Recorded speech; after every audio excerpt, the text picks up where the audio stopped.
Let's spend a few minutes talking about employee discipline and the progressive discipline approach by asking you a question. Think about your own experience in the workplace.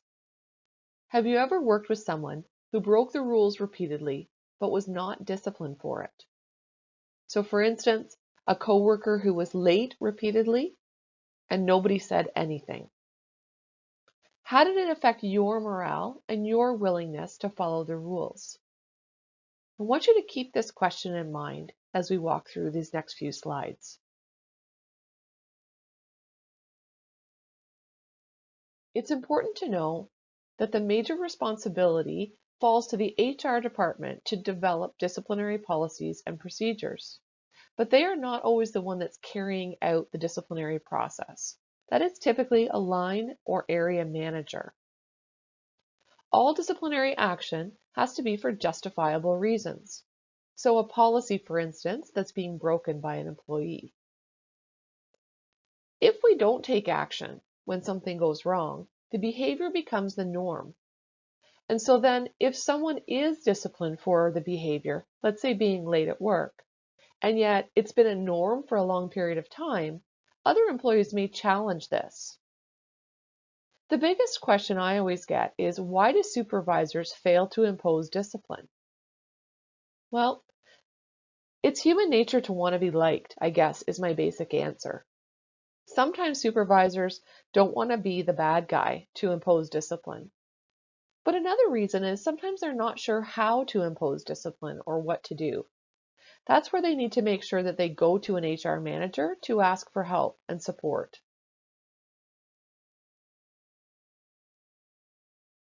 When we're investigating a disciplinary problem, as an HR person, I would always advise a line manager to conduct what's called an investigative or investigation interview. This interview should always be held in private with the person, and you should hear out their comments and concerns. We need to make sure that we focus on job standards and nothing unrelated to the job performance. So what is the action that is happening that is creating an issue with the job standard? For instance, if they're being late on a daily basis, let's say 15 minutes late, how is that impacting the job standards? So how is that impacting the other people within the department or their ability to complete their job? We would not focus on anything outside of that job standard when we're having this investigation interview. The next thing, I would make sure that I would talk to the line or area manager about documenting this misconduct. Typically, they would ask what needs to be included. Well, there's a laundry list of things that we need to include. I would tell them to include the date, the time, and the location of the incident. What is the behavior or the problem that they're seeing? What are the consequences of that action or that behavior? Have they discussed this with them in the past? Is there any disciplinary action to be taken? So what does our policy say we should be doing? Where's there been follow-up or any consequences if there's improvement not made? What did the employee say during the investigation interview? And are there any witnesses? Basically document everything. This evidence will be required in court if we do have to dismiss this person for this behavior. So let's talk about the primary approach that we see within most organizations, which is the progressive discipline approach. In the progressive discipline approach, there's an application of corrective measures by increasing degrees of penalty. And this falls into 4 distinct steps. The first step is a verbal warning. So let's go back to our first example of someone who is 15 minutes late for work repeatedly. I would advise the manager of that person to do a verbal warning. So in private with them, have a discussion about the impact of them being late to the workplace on a regular basis and advise them that that behavior needs to stop. I've put in brackets here, or counseling, because if the behavior is something where they may need outside help to correct this behavior, that's something that during the verbal warning, I would recommend that they suggest to the employee. So that's the first stage. The second stage is, should that behavior continue? So the next time that person is late after the verbal warning has been issued, I would recommend that we provide a written warning to the employee at that point.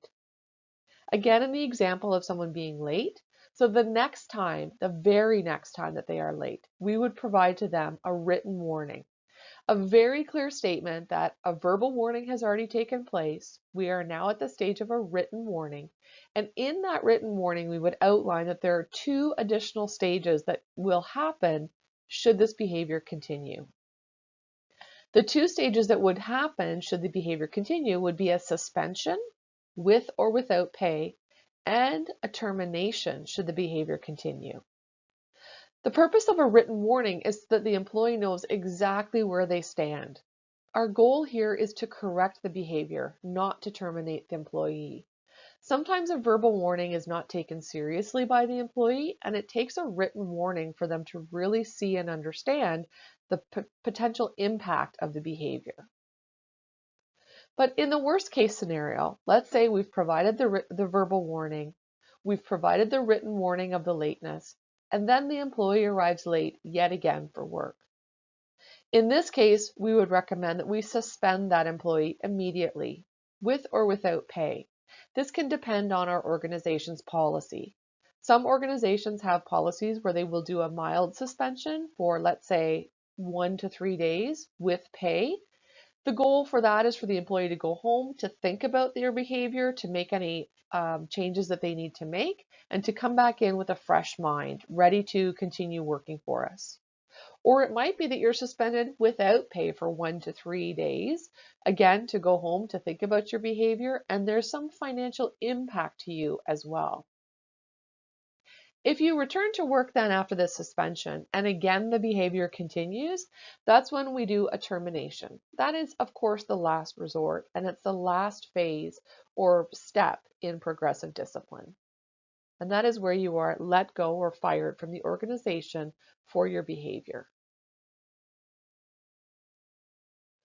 I want to be clear here that when this is applied correctly, so the verbal, the written warning prior to suspension or termination, the goal is to help correct employee behavior.